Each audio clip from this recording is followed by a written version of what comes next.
Hello and welcome to the Discover Virginia Beach podcast. I'm your host, Joseph Trahan, your tour guide to the Virginia Beach area.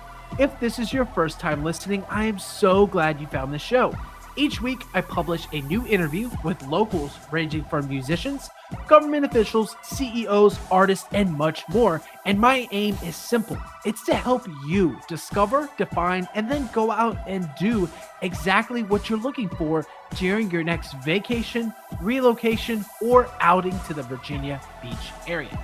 And if you're looking to join in on the conversation, take part in monthly giveaways, and get your hands on my custom event calendars, head on over to Facebook and send me a friend request. That's Joseph Trahan. And check out my Facebook group of nearly 50,000 fans of the Virginia Beach area. Don't worry about writing anything down. The links for each episode, along with the Facebook groups, will be in the description below and also in the show notes. All right, here's the show.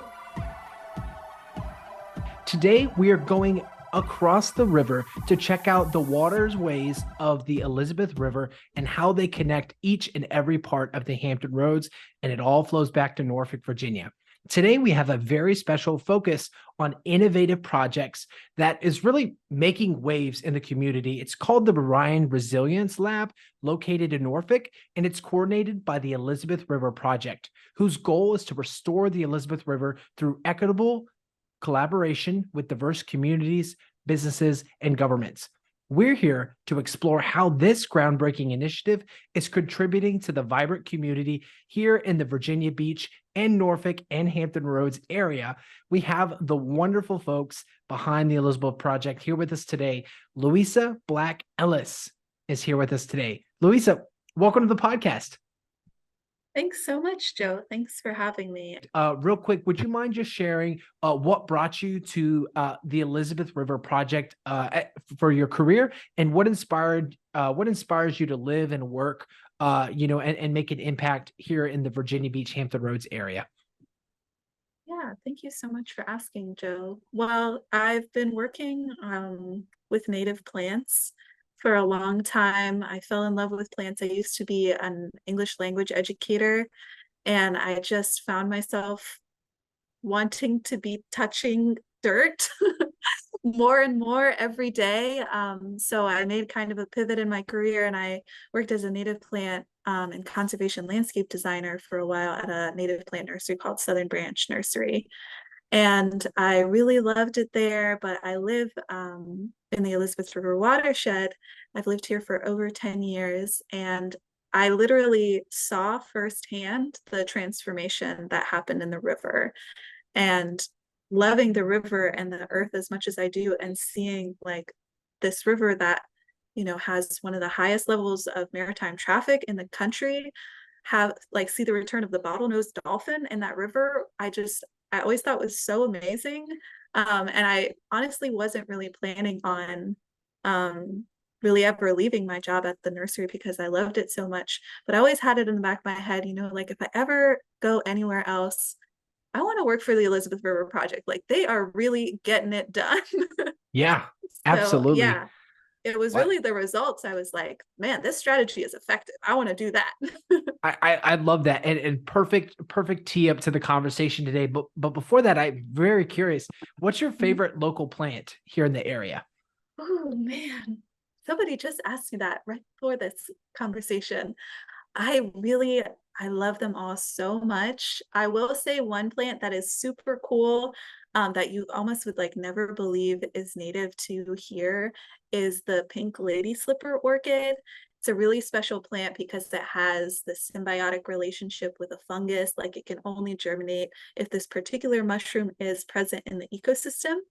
And it just looks like this like tropical exotic plant that you would never imagine would grow in your home ecosystem. And they also bloom at the same time as my birthday, so I like have my like yearly traditional trip where I go That to is commune so with the cool. orchids, Yeah. say what's up, what's going on with your life, this is what happened in my year. So I feel very connected to those. Wonderful. The pink lady orchid. Pink lady slipper. Yeah. Pink lady slipper orchid. Love it. Awesome. Well, Luisa, we have to transition into probably one of the it's just a conversation that hits every Thanksgiving table every year, and that's just the topic and the elephant in the room that we'll address first and foremost. And obviously, part of the Virginia Beach community, we want to be educated and informed on how we can preserve and make the most of the community we live in. That's the goal of this conversation today. And of course, climate change is a big part of that. Our community relies on us to be good stewards of its resources and for everyone to enjoy. And of course, would love to hear from you, Luisa. Could you share with us the community involvement of the Elizabeth River Project and how it's currently impacting our local areas? Yeah, absolutely. So the Elizabeth River Project was started 30 years ago, actually 30 years ago this year. And it was just a group of four concerned citizens sitting around a kitchen table, looking at our home river and thinking like, wow, what is to be done? Like our river was considered so dead that it was actually a national joke. Like on Seinfeld, one of the characters went to swim in the Hudson River, and the other character is like, "What are you doing? That's crazy. That's the most polluted body of water in America." And the guy goes, "Well, actually, the Elizabeth River beats it for commercial traffic." And it's true. Oh, ouch. Ouch. Yeah. Come on, Jerry. So exactly. And our river was considered dead. Like scientists would have competitions to see who could pull out the most deformed fish out of the river, like in The Simpsons, like the body of water that's next to the nuclear power plant where there's like Yeah. three eyeballs on the fish. It was just like that. So since then, 30 years later, through mostly just like the hard work of residents living around the community who are concerned about the river and want to see it come back to life, we have seen incredible progress in the health of the river. So this river that was once considered dead, now we have seahorses, bottlenose dolphins, river otters, pelicans, and so much other really important, precious wildlife has returned to this river that most people had lost hope for. So, I mean, the effects of that, economically, as far as like recreation and enjoyment for the people of the watershed, I think they're impossible to quantify. I'm just speaking as an almost lifelong resident myself. Like, I have just derived so much joy and beauty out of the restoration of this river. But after all that hard work restoring wetlands and living shorelines and oyster reefs, we did so much, and we were like, looking back, looking at this beautiful restored river, and then looming over the horizon is this massive existential threat of sea level rise and climate change.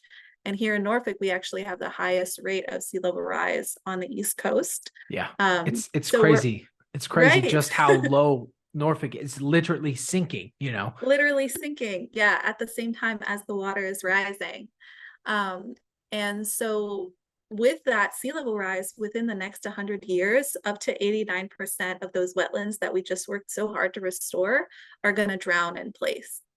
So we were looking around like, oh no, like all of our progress is going to be undone. And that's why we decided to build the Ryan Resilience Lab. And what we're really focusing on with the Ryan Resilience Lab is there are a lot of institutions that are dedicated to building resilience or adaptation around sea level rise, sort of like at an institutional level or an academic level. And what we're really trying to do here is build resilience at a grassroots level and in a way that's really looking at how we can protect the environment from sea level rise. So what that means is that we're really trying to engage people to be a part of that conversation. Like oftentimes the research and communication that's being done about these really pressing issues, it's being done in a language that most people don't speak and can't Sure. understand. Big Like words. exactly, Yeah. very long words, many cross references, and that's really valuable. But there's a missing link between that academic conversation and the Right. people who are actually on the front lines of this problem. And that's the missing link that we're hoping to fill with the Ryan Resilience Lab. I love that and really appreciate you sharing that as well. Climate change is a global issue, but it has very significant local impacts. For those people wondering why, like what Mhm. happens when we fail to meet the remediation and restoration process? And how do you see these impacts manifesting, not just in the Norfolk waterways, but also throughout the different cities? If we were to just be like, we'll just, it happens in 100 years. It's 100-year-old problem for now. Like, let's just let it go. Yeah, that's a really great question. Well, it is a 100-year problem, but it's also a problem that's happening here and now. Throughout Hampton Roads, we have not just repeated problems with nuisance flooding, like stormwater flooding, but also flooding from sea level rise, like flooding from high tide events. Mhm. And that happens during hurricanes, but it also happens from just like regular old storms. As a matter of fact, a couple years ago, this was like right when the pandemic had started, I entered a Zoom call that was 30 minutes long. Um, at the time that I began the Zoom call, it was not raining. By the time I left the Zoom call 30 minutes later, my car had been flooded and totaled by a Oh flash my flood. gosh. Yeah. Was this at your office of all places? No, this was at home, Oh man. because we were, shut Sure. down. Yeah. Right. Yeah. But so this is that situation is not at all uncommon. So, I mean, there is the long-term aspect, and best case scenario, we're all thinking with our descendants, and we're trying to be good ancestors, like Robin Wall Kimmerer says. But even Absolutely. here and now, this issue is closing in on us. And it's something that, it's a wise investment to plan with sea level rise in mind. It's something where you're protecting your own dollars in the short and medium term. And as far as protecting the environment, well, these days, as much pollution as was once predicted to go into the river from 1 year of flooding now goes into the river from just 1 day of high tide flooding. So if we don't take these measures to protect the river from those events, then we are going to see like never before seen rates of pollution entering our waterways, not every year, but every single day. Wow. That's is insane to think about, just how rapidly it's changing and evolving and moving. It's so easy to get overwhelmed by this. Not many of our conversations are like this here on the podcast, but of course, want to bring truth and light to the information as well, because we still have time. There's still an opportunity to be proactive. But in order for us to be proactive, it's also important, I believe, to address the biggest concern first.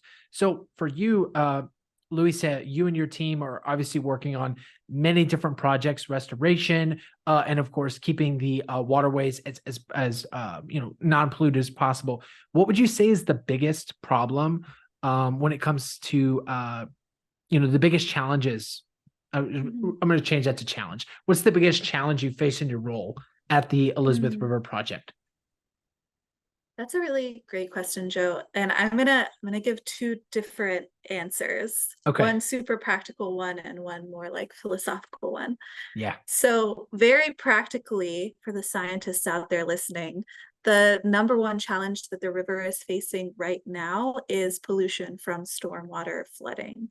So, what that means is that when it rains, the rain that washes over polluted surfaces, so all the fertilizer that's in our lawns, there's oil slicks, there's people who don't pick up after their dogs, even if it's in your backyard where you're like, it doesn't matter, it's just me. When it rains, that water takes that fecal matter into the storm drain, and that just goes directly into the river. So even if you don't live on the river, you might be thinking, oh, well, my actions won't affect the river at all. Are the land surrounding the river all washes into the river every time it rains. So lots of people think like, oh, pollution in the river, that's something for industry to worry about or government to worry about. But if you look at the data, it's actually the land that we all collectively steward that's making the biggest difference in the health of the river. And that's why we've been able to see these amazing gains, is because everyday people like you and me have been like, whoa, there's action that I can take every day to protect this river. Well, of course I'll do Yeah. it. And that's why Yeah. we have over 6,400 River Star homes who have committed to taking these steps that are really simple, just pick up after your dog. Um, then on a more philosophical level, and I'm really glad that you brought this up, uh, we're talking about sea level rise and climate change, which are these really, really abstract and overwhelming problems. Like It's a I lot of personally, uncertainty in it, and yeah. for our listeners out there who may be uncertain. I mean, it's Mhm. become very politicized in a lot of ways too, Mm, and it's obviously not the goal of this conversation, but that can mhm. add to the nature of it being somewhat hard to talk about. It's very not very digestible. Yeah. Yeah, absolutely. And I really have like a tremendous amount of sympathy for people who just like don't want to have the conversation.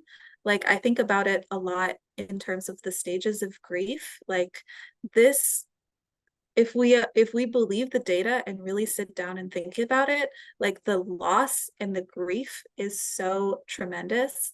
And I really sympathize with wanting to just stay at the stage of like, nope, I'm not going to think about it. That Yeah. is too much for Yeah. me to handle right now. I have got my own life to worry about. That's 100-year problem. I totally get that. That is very human. But I think, again, this is something that I'm really, really so excited about what we're doing at the Ryan Resilience Lab, because this is an issue that most people feel just like so disempowered by, so much despair, hopelessness. Like, what effect can I possibly have on this global issue? But here, what we're trying to do is create a path for the everyday person to walk in, be a part of the conversation, understand the issue, and be a part of the solution in an immediate, tangible way where you can actually see results. Absolutely, absolutely. I think I'm saying it correctly. Nikola Tesla, and all of the work that they did for Niagara Falls. I mean, that was a body of water that had been actively being polluted for decades upon decades, and these businesses came together and were like, "Hey, this is not how we should be operating within our space of preserving this really incredible waterway that's not only beautiful to look at, but it's also very enjoyable, and it brings people closer together." And with Hampton Roads, obviously, we're not a giant waterfall, but there are a lot of boating activities, fishing activities, kayaking, boating that go into it. That I think a lot of folks we would love to continue that to give to the next generation. So, Luisa, could you share some insights into the efforts being made to preserve the unique ecosystems around the Virginia Beach area and the Elizabeth River? Because, I mean, gosh, from the dismal swamps to Suffolk to like oceanfront beach and then city, downtown Norfolk, I mean, those are incredibly different landscapes. So, what does each ecosystem process look like for you all? Yeah, so, well, the river now, which it spans, Virginia Beach, Chesapeake, Portsmouth, as well as Norfolk, um, it is drastically narrower and deeper than it was originally. So it used to be very, very wide and shallow with lots of shallow fisheries and wetlands. And that's really the haven. Those shallow shorelines are the haven of a lot of the amazing biodiversity of our area, like our egrets, our herons, our oysters, our amazing diversity of fish. Um, they all depend on those shallow wetlands. So our work really centers on reconstructing those wetlands, as well as um, preventing pollution from upshore getting into the wetlands. So right on the And sorry about that delay. Welcome back to the Discover Virginia Beach podcast. I was playing with my phone and it dropped in the toilet. Okay, all right. Make sure you edit that out, Joe. Luisa, as you were saying. Yeah, so basically what we really focus on with building and protecting and restoring the really amazingly unique ecosystems of this area, which there is so much that makes Virginia Beach and surrounding Hampton Roads like incredibly ecologically interesting. Like we are a national treasure by far. Like if you don't already know, look it up. This is like one of the most environmentally interesting places to live. And I feel so lucky that I get to, like you said, like go from the ocean front to like look at the actual immense like global Atlantic Ocean Yeah. to swamps to like fire dependent ecosystems like longleaf pine savannas. We have like carnivorous plants. We have lady slipper orchids. Like Hold we up, are hold the up. northernmost. Carnivorous plants. Oh yeah, the swamp can eat you, Oh my gosh. but you can eat the swamp back. We got blueberries, service berries, we have just like such an incredible diversity of like really, really special organisms here. So a lot of the work that we do at the Elizabeth River Project is we're focused on rebuilding those coastal wetlands, which are so globally important as carbon sinks, as we're talking about climate change. And they're also really precious habitat for so much of the wildlife that, if you live in Virginia Beach, you've probably seen at least one egret or heron in your life and stopped in your tracks because they look like angels. They're We have amazing. They're They're amazing. We have some in our amazing. backyard that just like chill out in the morning, and I'm like taken to another time. It's incredible, their presence. Yeah. Yeah, they like bring me to my knees every time. We have snapping turtles, we have sea turtles.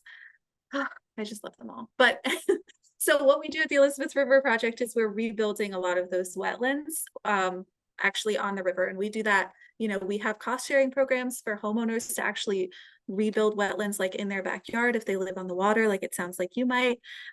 We also have cost sharing programs for homeowners to install like rain gardens and conservation landscaping. So even if you're not on the water, like I said, you can still have a giant impact on the health of the river because you're storing that water and filtering it before it runs off and pollutes the river. So a lot of what we're doing is actual like habitat restoration as well as pollution prevention. And we're doing that on the ground ourselves. We're also partnering with homeowners and business owners to have a much wider reach than we ever could if we were just, pursuing like habitat restoration of parks and things like that. So Sure. it's kind of Yeah. like the world is a park, Yeah. you could Yeah. I mean, restore everything as habitat. you think of the after effect, like driving around in a boat, like scooping up plastic bags, like it can go before that. The preventative maintenance is there. That's so cool. And of course, for our listeners looking to check out more, definitely check the link in the description below. Luisa and her team are going to get that over to me to make sure you guys can check out, of course, how you as a homeowner can be proactive in that. And of course, in the real estate space, myself would love to incentivize you to check that out as well, because there's nothing better than preventative maintenance. Saves you a ton of time and a ton of Yes. money. Speaking of home, Luisa, bring us back to you guys' office. It's based in Norfolk. Would you mind walking us through just the design and the build overall? I understand it was built in a very unique way. Would you mind sharing that with us? Yeah, absolutely. I love talking about this building. I think it's the coolest thing since sliced bread. We actually just moved in a little bit over a month ago, so I'm still like starry-eyed walking through it. There's a million things that make it so special, but I think the one that's really eye-catching is that we built it to drown. So it's built in the floodplain. Wait a Like, second. You yeah, built the building to drown? we built it to drown. Let's hear more. Let's hear more. So we, on this part of the coast where we are located, we're in the floodplain. You might be familiar since you're in real estate. It's called the AE zone, or the Yes. 100-year storm event flood zone. Flood Um, insurance required. Yes. exactly, yes. And the reason that we just decided to build it here is because we weren't trying to build the most resilient thing money can buy. We were trying to build resilient solutions that meet people where they're at. And where Mm. many people in the Virginia Beach area, they're in the floodplain. Like myself, I also live in the AE zone. So we built this building in the floodplain, which so many people are in the floodplain. And we're like, okay, you're in the floodplain. So what do you do? The storm is coming. So we did about a million different tiny little things to make this building not only resilient to sea level rise, like when sea level rise happens, we'll be protected. Things that we have in our building will be protected, but it's also resilient and adaptive in the sense that it's doing everything that we can to mitigate climate change. And as much as we can to reverse it. So we have solar panels, we have the entire roof line is guttered, and 100% of the water that falls in our building goes to two 5,000 gallon cisterns under the building, where we use that water to flush our toilets. So instead of using clean drinking water to flush our toilets, which is how most toilets flush, we are using harvested rainwater. What water that isn't captured and goes to that cisterns goes to one of 4 rain gardens all through the site, where the water is getting recharged into the aquifer. Like we mentioned earlier in the podcast, that Norfolk is literally sinking. Well, the Right. reason that it's sinking is because our aquifer, or our groundwater, is super depleted. Because Norfolk is such an old city, you can think of the groundwater as sort of a bubble that the land rests on. So as that bubble gets smaller, as the water is depleted from that bubble, then the land that rests on top of it just sinks down. So when we're giving the water more opportunities to sink back into the ground and recharge that bubble, we're actually offsetting a little bit of one of the contributing factors to our super high rate of sea level rise.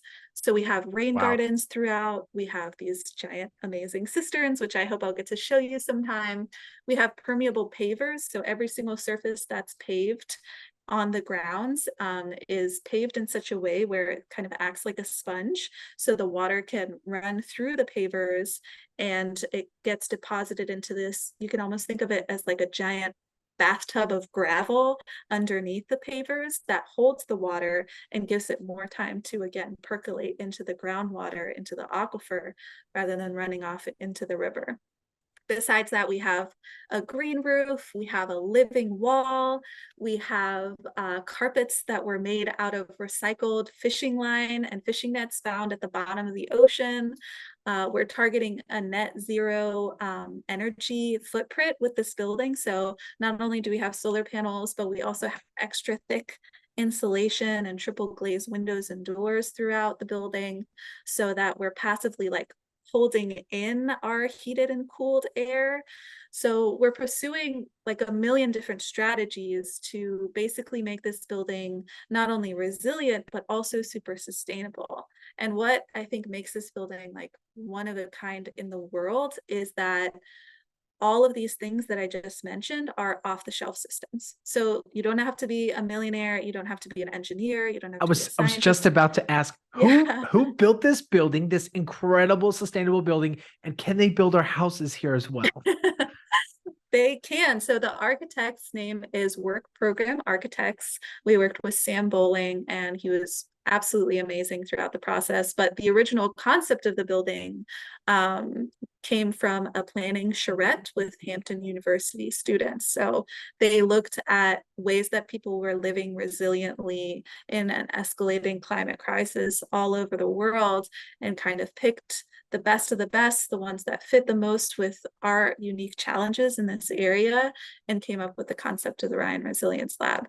So if you come here and get a tour, which you can get a tour 5 times a week during our regular business hours, you can walk through each one of these systems one by one and learn how they were built and designed, and learn how you can install something similar in your own home or business. So we kind of like to think about it almost as like an Incredible. IKEA showroom of sustainability. You know how you like walk through IKEA and you see the rooms set up in different ways and you're like, oh, I can really see this in my apartment. It's like that. We tried to pack in as many tiny little things that you can pick and choose from, so that everybody has something that they can take away, regardless of what their budget is, or the amount of space that they have, or whether they have a yard or live on the water.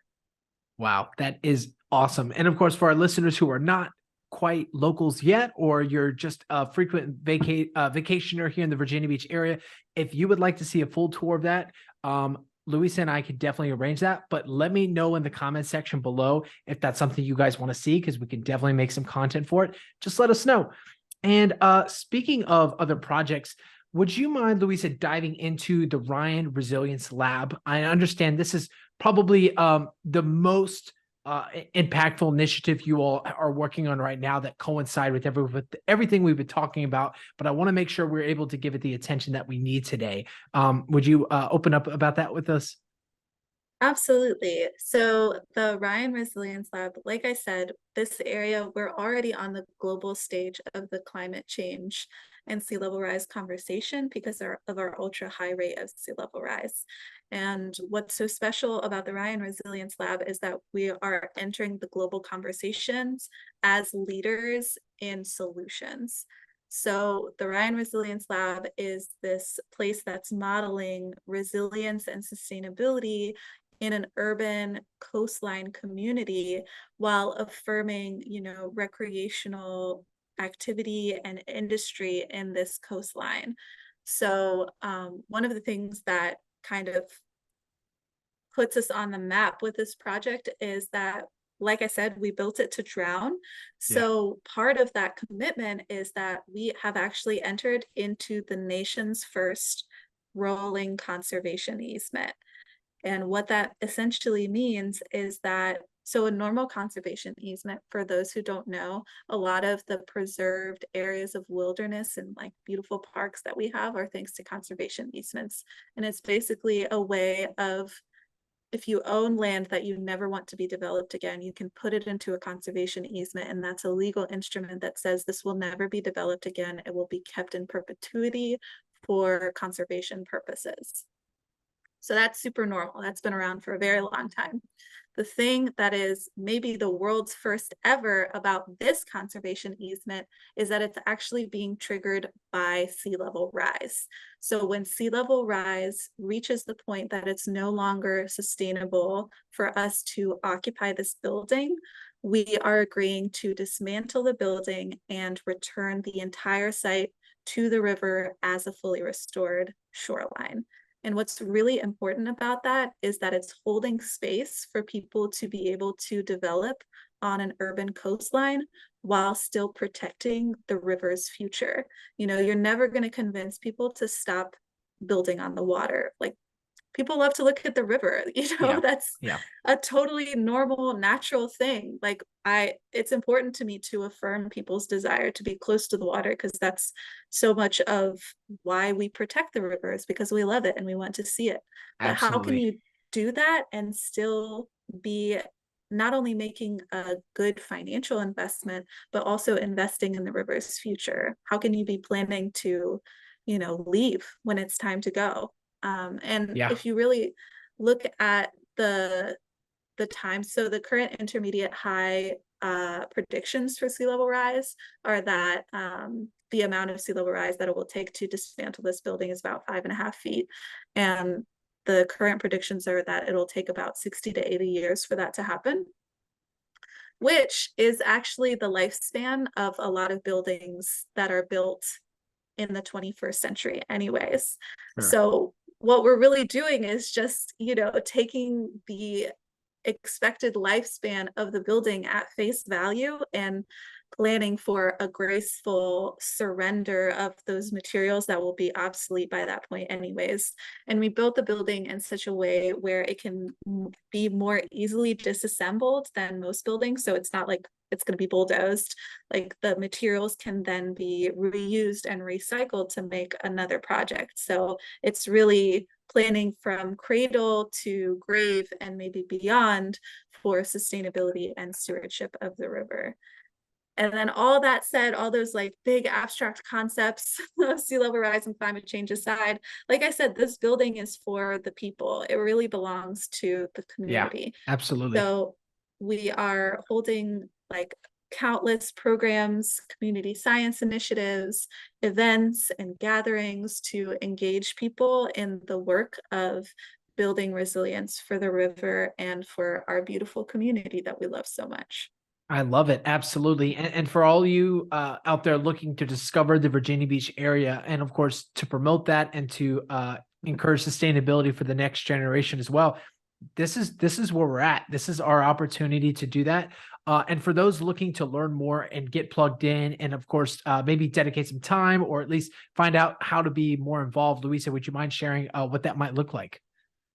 Absolutely. Well, you should definitely visit us on elizabethriver.org/events to find out about upcoming events and programs, workshops.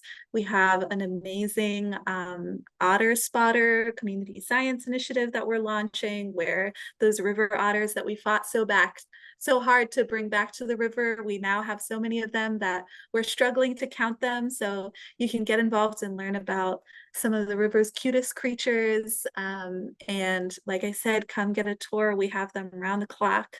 And just walk in and see. We have an art exhibit that's up in our river room right now called All Water Has a Perfect Memory. So you can learn about that exhibit on our website and come in person and visit it. We'd love to have you. Love it. Love it. Luisa, thank you so much for this very informative conversation today. It has been a joy to speak with you. And of course, to encourage our listeners to go out, learn more about the sustainability efforts here in the Virginia Beach, Norfolk area, Hampton Roads area to make the most of our waterways. With that said, Luisa, you're at work. You got to get back to work. I want to be respectful of your time. We are going to transition to our last section today, our rapid fire section. These questions are quick and fast on my end, and you can answer with as much or as little detail as you want. Are you ready? Okay. Yes, I'm ready. What is your most favorite spot along the Elizabeth River for relaxation or inspiration? I love every part of the Elizabeth River Trail. Just biking, rollerblading, or walking along the entire thing. If you've never done it before, it's absolutely magical, and you'll find so many beautiful spots along the way. Like the bird sanctuary, Weyanoke Bird Sanctuary is incredible. So I would start there, and you can find a spot along the way that's perfect for you. Great recommendation. Can you share with us one memorable experience you've had while working with the Elizabeth River Project? Yes. So every time somebody sees a river otter on our back deck, there's a river otter alert that resounds through the office, and you'll just see like a stampede of staff people like Running with their clambering cameras. out. Exactly. And I have not yet run fast enough to see one myself, but it's a No. tradition I love very much. Yeah. Oh my goodness. I hope you capture that picture soon. Thank you. What's the most surprising fact you've learned about the Elizabeth River now that you're part of all of these wonderful initiatives that promote preservation here in the community? I think something that is continually a surprise to me is that there are literally dolphins in our river. Like Yeah. I still don't actually even believe that that's true. Like that just seems like it's something like, okay, there are river dolphins like in the Amazon, but to actually just be like on a kayak in your home river and like see like a pod of bottlenose dolphins go by, it's you can't make that up. Like that's crazy. Yeah, absolutely. And of course, for all of our listeners wondering, how do you go see the dolphins on the river? Just go check out our previous episode with Go Kayak in season 2. They actually give guided dolphin tours. So yeah, definitely go and check that out if you want to get out on the water and explore those wonderful creatures. All right. Last one for you. This is the big one. If you could implement one major change, Luisa, to to enhance the Elizabeth River, maybe to change it. Money's not an option. What's your big dream? What's your big goal? If you could just do it all, let's say it takes about a year. Trying to be realistic. What is it? 1 year. I would give power back to the dolphins. I would figure out a way to like instate dolphins meaningfully in institutions of power. I love it.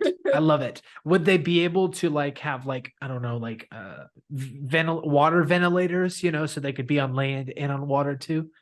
I think we would probably have to transfer City Hall to the river, which is happening anyways. The river is coming. Yeah, yeah. So And you look at the Waterside district on the Portsmouth side, there's just the city jail there now. So they could just tear it down. I talked to Keith, don't worry. Keith Toller with the Portsmouth Tourism Board. We talked on an earlier episode, but that's our plan. We're going to Yeah, either put a casino or probably somewhere where the Dolphins can go interact with us, right?